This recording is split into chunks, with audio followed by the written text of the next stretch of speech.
खौफनाक डरावने ख्वाब आना, ख्वाब में ऐसा लगना कि कोई उसे अपनी तरफ बुला रहा है या कोई उसका पीछा कर रहा है, या ख्वाब में कोई ऐसी आवाज़ सुनना कि नामालूम आवाज़ आ रही है और उसको बार बार अपनी तरफ बुला रही है।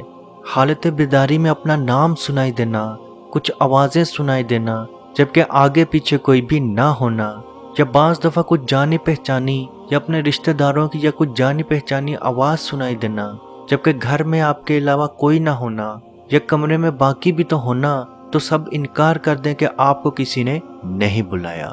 बहुत ज़्यादा वसवसे आना, कसरत से वसवसे आना, अपने दोस्त अहबाब, अपने रिश्तेदारों, अपने अजीज़ व कारब पे बहुत ज़्यादा शक करना, दिमाग में अचानक से उनके बारे में नेगेटिव ख्यालात आना, ख्वाब में ऐसा लगना जैसे वो एक बुलंद चोटी से गिर रहा है या गिरने वाला है। ख्वाब में ऐसे जानवर नजर आना जो उसके पीछे भाग रहे हों, उसको मारने के लिए उसके पीछे भाग रहे हों और वो उनसे दौड़ने की कोशिश भी कर रहा हो, लेकिन थकावट की वजह से वो तेज ना भाग पा रहा हो। अजीज दोस्तों, ये निशानियां काले जादू की हैं। बाज़ लोग इसे जिन्नात के मरीज में भी रेफर करते हैं, लेकिन हमारा पर्सनल एक्सपीरियंस है कि ये काले जादू की अलामात हैं। अब इसको जिन्नात से रेफर क्यों किया जाता है? क्योंकि ये जादू जिन्नात की मदद से ही किया जाता है। जादूगर एक जिन की ड्यूटी लगा देता है और उसको आपके पीछे लगा देता है कि फ़लाँ बिनते फ़लाँ उसको हालत नींद और हालत बेदारी में दोनों तरह से बहुत ज़्यादा तंग करो कि वो बेसब्र हो जाए, उसका सुकून उसकी ज़िंदगी से निकाल दो। क्योंकि इंसान ज़्यादातर सुकून अपने घर में ही महसूस करता है या सोते हुए ही महसूस करता है। तो जिन उन दोनों सूरतों में आपको सुकून नहीं लेने देता और आहिस्ता आहिस्ता आप चिड़चिड़े लड़ाई झगड़े की तरफ चलते जाते हैं और थोड़े ही अरसे के बाद आप बहुत शदीद किस्म के बीमार पड़ जाते हैं। कभी डिप्रेशन का इलाज हो रहा है, कभी साइकेट्रिस्ट के पास जा रहे हैं, कभी ये बीमारी कभी वो बीमारी, मेडिसिन चल रही है, ट्रीटमेंट चल रहे हैं, लेकिन कोई भी इलाज काम ना आए, तो अजीज दोस्तों आप इस चीज़ को यकीन समझ लें कि आप पे जादू हो चुका है और आपको इलाज की अशद ज़रूरत है। अगर आप मौके पे इसका इलाज नहीं करेंगे तो आपको बहुत ज़्यादा नुकसान भी हो सकता है। याद रखें, जादू जितना पुराना होता है उतना ही उसको इलाज करने में, ख़त्म करने में टाइम ज़्यादा लगता है। तो वो जिन जिसको जादूगर आपके पीछे लगाता है वो हालत बेदारी और हालत नींद दोनों में ख्वाब के अंदर आपको जानवर बन के या बाज़ दफ़ा आवाज़ें दे के बुलाता है। बाज़ दफ़ा ऐसी आवाज़ें जिनको आप जानते हैं तो फ़ौरन उठ जाते हैं और आपका सुकून आपके रिश्तेदारों, आपके दोस्तों के साथ भी होता है। तो आपके दिल में वसवसे डालता है कि फ़लाँ ऐसा है, फ़लाँ ऐसा है, तो आप सब से किनारा कश हो जाते हैं। अब हम बात करते हैं कि इस तरह के जादू का इलाज किस तरह से किया जाए। तो अजीज़ दोस्तों, सबसे पहले आपने इस चीज़ को लेकर घबराना या डरना बिल्कुल नहीं, क्योंकि बाज़ लोग जब एक दूसरे को ये बताते हैं कि मुझे आवाज़ सुनाई देती है तो लोग उनका मजाक बनाते हैं, तो आहिस्ता आहिस्ता वो लोगों को बताना ही छोड़ देते हैं। तो अजीज़ दोस्तों, इसका इलाज आप खुद भी कर सकते हैं, किसी से करवा भी सकते हैं।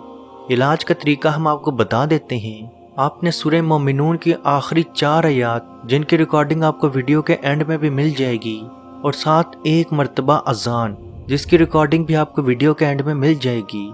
एक मरतबा सूरह मोमिनून की आखिरी 4 आयात, एक मरतबा अजान और अपने दाएं कान में वो फूंक मार लें।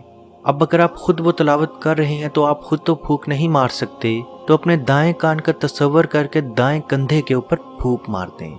इसी तरह दोबारा से सूरह मोमिनून की आखिरी 4 आयात दोबारा से अजान पढ़ें और अपने बाएं कंधे की तरफ बाएं कान का तस्वर करते हुए फूंक मार दें। अगर किसी और से पढ़ा रहे हैं तो पहले वो वज़ू करे और सूरह मोमिनून के आखिरी 4 आयात से पहले 3 मरतबा अव्वल व आखिर दुरूद इब्राहिमी पढ़े, यानी कि वो दुरूद जो आप नमाज में पढ़ते हैं। 3 मरतबा दुरूद इब्राहिमी, आखिरी 4 आयात सूरह मोमिनून की, 1 मरतबा अजान, फिर 3 दफ़ा दुरूद इब्राहिमी और दाएं कान में वो फूंक मार दे। फिर से दोबारा 3 मरतबा दुरूद इब्राहिमी, आखिरी 4 आयात सूरह मोमिनून की, 1 मरतबा अजान और फिर से आखिर में 3 मरतबा दुरूद इब्राहिमी पढ़ के बाएं कान में 3 मरतबा फूंक मार दे। अजीज दोस्तों, याद रखें, इस अमल के बाद आपको तमाम वसवसे आना, आवाज़ें आना ख़त्म होना शुरू होंगी। रातों रात आपका इलाज नहीं होगा। कम से कम आपने 15 रोज़ ये अमल डेली करना है। اگر اسپیشل ڈیز ہیں تو کسی سے پڑھوا کے اپنے پہ دم کر لیں. اگر پڑھوانے کے لیے کوئی نہیں تو اس کی ریکارڈنگ ہم ویڈیو کے اینڈ میں لگا رہے ہیں، اس کی ریکارڈنگ بھی آپ سن سکتے ہیں. اس کے ساتھ ساتھ آپ نے جب تک آپ کا علاج نہیں ہوتا آپ نے ہر روز رات سونے سے پہلے وضو کر کے سونا ہے. یاد رکھیں وضو کی حالت میں جنات شیاطین آپ کے قریب نہیں آتے، تو جو جادو آپ پہ موجود تھا وہ ختم تو ہونا شروع ہو چکا ہوگا، نیا جادو آپ پہ اثر نہیں کرے گا.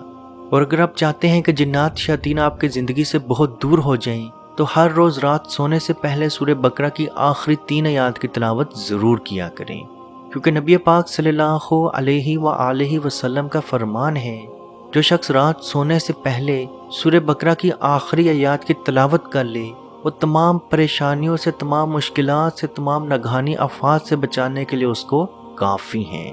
تو عزیز دوستو آپ یہ عمل ضرور کریں. آپ کے دوست احباب میں اگر کوئی کہتا ہے کہ مجھے آوازیں سنائی دیتی ہیں تو اس کے ساتھ یہ ویڈیو ضرور شیئر کریں، کیونکہ یہ ایک جادو کی علامت ہے اور جس میں یہ علامت موجود ہو اس سے یہ عمل ضرور شیئر کریں. اللہ پاک سے دعا ہے کہ ہم سب کو اپنے حفظ و ایمان میں رکھے. جو نشے یا کسی بیماری میں مبتلا ہیں اللہ پاک ان کی بیماری دور فرمائے. جو کسی غلط کاموں میں لگ چکے ہیں اللہ پاک ان کے غلط کاموں کو ختم کروائے. جو قرض میں مبتلا ہو چکے ہیں اللہ پاک غیب سے ان کی مدد فرمائے. جو اپنے گھر کے خواہش مند ہیں اللہ پاک ان کو اپنے گھر کی نعمت عطا فرمائے. جو شادی کے خواہش مند ہیں اللہ پاک ان کو بہترین ازواجی زندگی عطا فرمائے. اور تمام بیمار مریضوں کو اللہ پاک شفا عطا فرمائے اور تمام مسلمانوں کی پریشانیوں ناکامیوں کو دور فرمائے اور کشمیر کے بھائیوں پہ خصوصی رحم عطا فرمائے اور ان کو آزادی کی نعمت عطا فرمائے. آمین. اللہ حافظ. اعوذ باللہ من الشیطان الرجیم. بسم اللہ الرحمن الرحیم. للہ ما فی السماوات وما فی الارض وَإِن تُبْدُوا مَا فِي أَنفُسِكُمْ أَوْ تُخْفُوهُ يُحَاسِبْكُم بِهِ اللَّهُ فَيَغْفِرُ لِمَن يَشَاءُ وَيُعَذِّبُ مَن يَشَاءُ وَاللَّهُ عَلَى كُلِّ شَيْءٍ قَدِيرٌ. آمن الرسول بما أنزل إليه من ربه والمؤمنون كل آمن بالله وملائكته وكتبه ورسله لا نفرق بين أحد من رسله وقالوا سمعنا وأطعنا غفرانك ربنا وإليك المصير. لا يكلف الله نفسا إلا وسعها لها ما كسبت وعليها ما اكتسبت ربنا لا تؤاخذنا إن نسينا أو أخطأنا ربنا ولا تحمل علينا إصرا كما حملته على الذين من قبلنا ربنا ولا تحملنا ما لا طاقة لنا به واعف عنا واغفر لنا وارحمنا أنت مولانا فانصرنا على القوم الكافرين.